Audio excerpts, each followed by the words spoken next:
জমিনের ওপর, কিন্তু আল্লাহ রাব্বুল ইজ্জত নবী মুহাম্মদ রাসূলুল্লাহ সাল্লাল্লাহু আলাইহি সাল্লামকে বলছেন, আমি তোমাকে দাওয়াত করব, তোমার জন্য সওয়ারি দিয়া পাঠাবো, তোমাকে আমার কাছে মেহমানি আসতে হবে। এবার জান্নাত থেকে বরাক লিয়া তাড়াতাড়ি পাঠিয়ে দিলেন, যাও। আল্লাহর নবী ইশার নামাজ পড়ে বসে আছেন মসজিদে হারামে। এবার বরাক এসে লেগে গেল, সওয়ারি লেগে গেল। এবার বলছেন, আসসালামু আলাইকুম ইয়া আইয়ুহান নবী। বলছে, কি ভাই জিবরাইল, কি কথা বলো।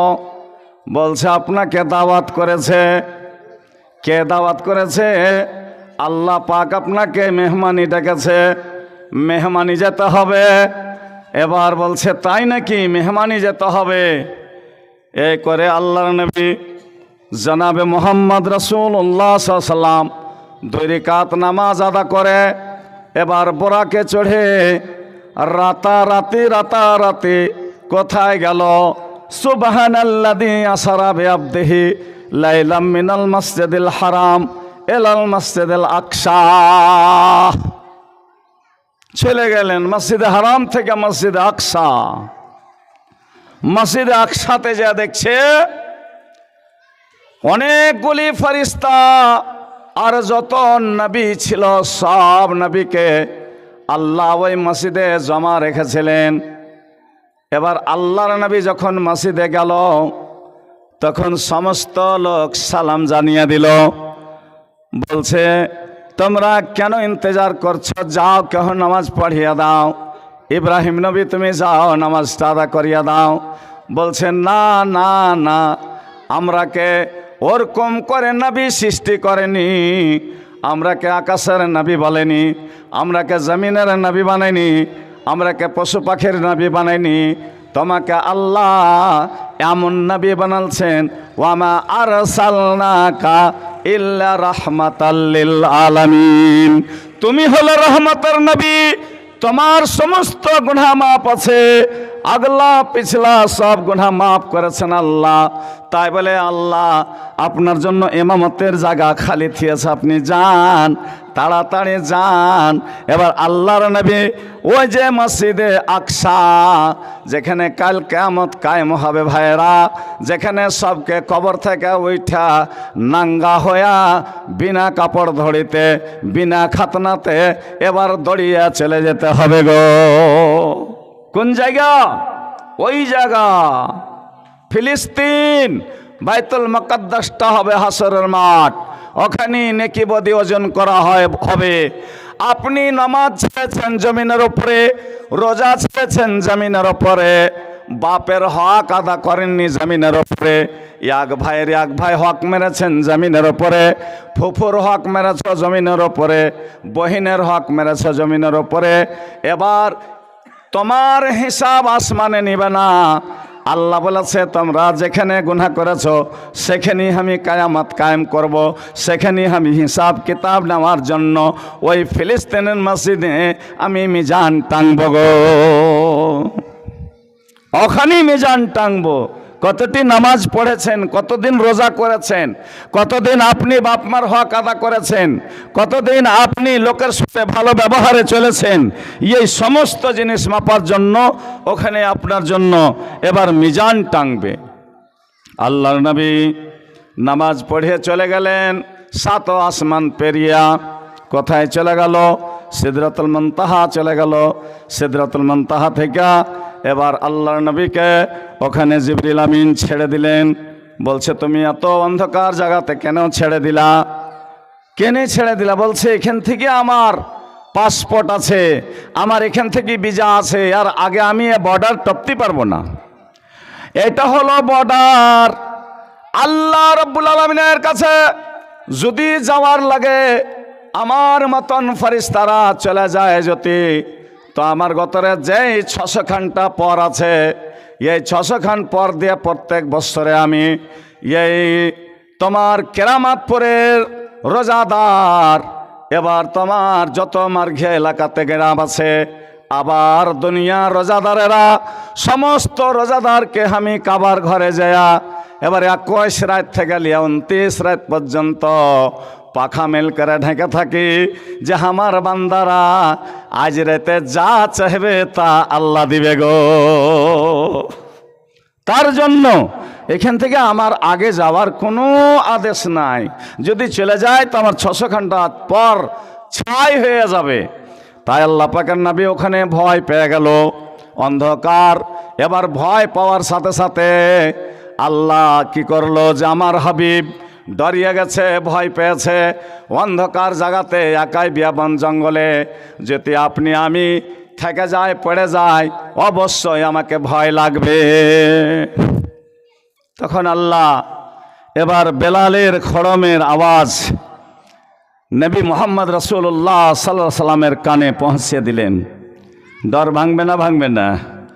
যে বেলাল বোধহয় পাঞ্জরে ঘুরছে, খড়ম পায়ে দিয়ে হাঁটছে, আল্লাহর আরশে চলে গেল, যে সাজদায় পড়ে গেল, বলছে এ মোহাম্মদ সাল্লাল্লাহু আলাইহি সাল্লাম মাথা চাড়ো, কি নিয়ে এসছো আমার জন্য, দাও আমাকে, তহফাতে কেন কিছু আইনাছো? বেটির বাড়ি যাচ্ছি, লাতিনের লেখা বিস্কুট নিয়ে যাচ্ছি, চকলেট নিয়ে যাচ্ছি, না হইলে আধ কিলো সমোসা নিয়ে যাচ্ছি, রসগোল্লা নিয়ে যাচ্ছি, কিছু নিয়ে যাচ্ছি। এবার তুমি যে আমার কাছে এসেছো, আমার জন্য কি আইনাছো আমাকে দাও। এবার আল্লাহর নবী বলছেন আমি কি আনবো, আপনার জন্য কিচ্ছু আনতে পারিনি, তবে একটা জিনিস এনেছি, আত্তাহিয়াত লিল্লাহি ওয়াসসালাওয়াত ওয়া তাইয়্যিবাত এ দয়াম আল্লাহ বুঝে নিল যে আমার হাবিব কত ব্র্যান্ড বালা রে, যে আমার হাবিব এবার কিসের লেগে এসেছে আমি সব বুঝতে পেরেছি, আর আমার হাবিব কি আনতে এসেছে তাও আমি বুঝতে পেরেছি। এবার আসমানে নামাজ ফরজ হলো ভাইরা। কোথায় নামাজ ফরজ করলেন? জমিনে না আসমানে? কথা বলেন না কেন? জমিন নামাজ ফরজ হলো আসমানে, আরশে।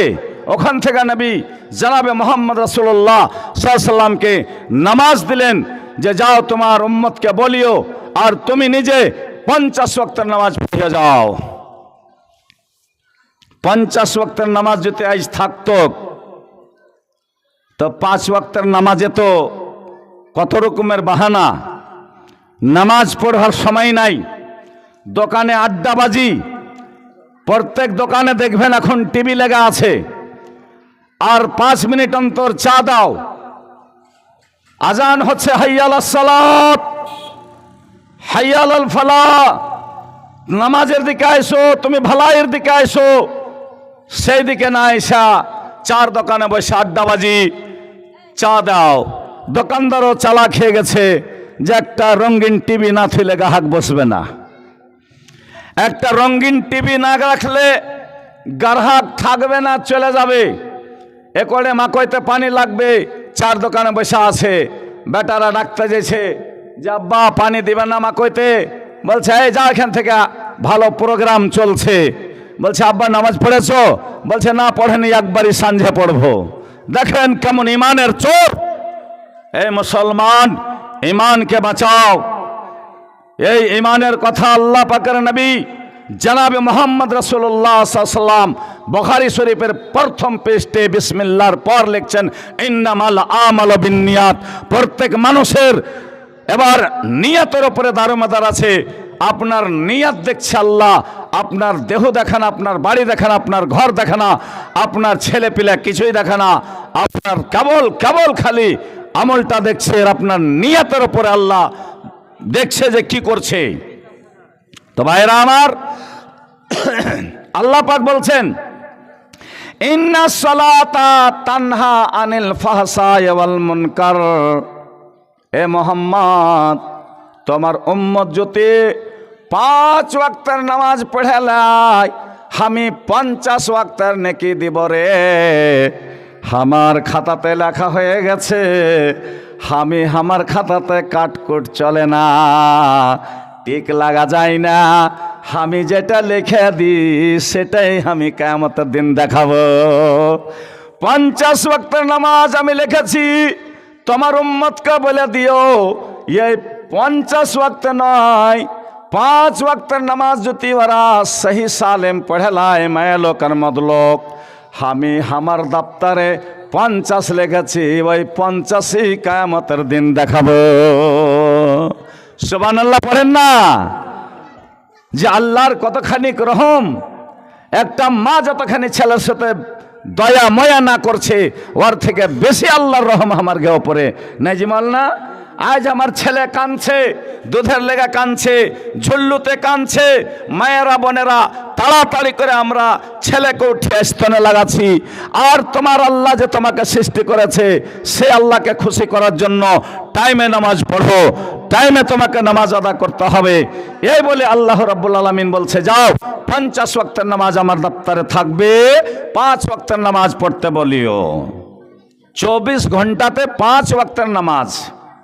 আর আল্লাহ বললেন কি, ইন্না সালাতা তানহা আনিল ফাহশাই ওয়াল মুনকার, তোমার উম্মত যদি 5 ওয়াক্তের নামাজ আদা করে লাই, তা আমি ওরকম করে গুনাহগালাকে সাফ করব, যেরকম বরফের পানি দিয়ে আমি সাফ করে দিই, ওইভাবে আমি ওকে একটা নহরে যদি এক বান্দা গোসল করে দিনে 5 বার, ওর গতরে ময়ল থাকতে পারে না।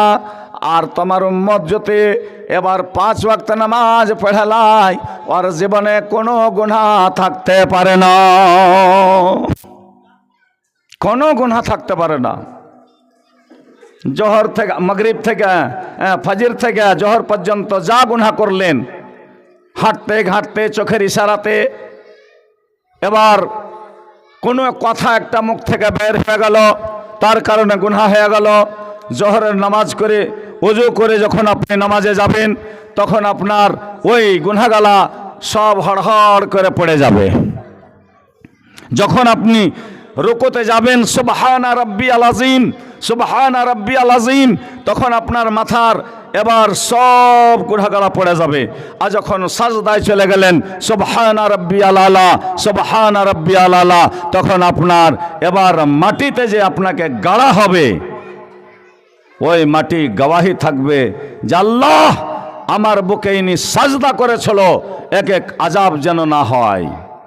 ভাইরা আমার, বন্ধুরা আমার, যে জায়গাতে আপনি সাজদা করছেন, ওই নামাজিটা যখন মরে যায়, তখন ওই জায়গা খানটা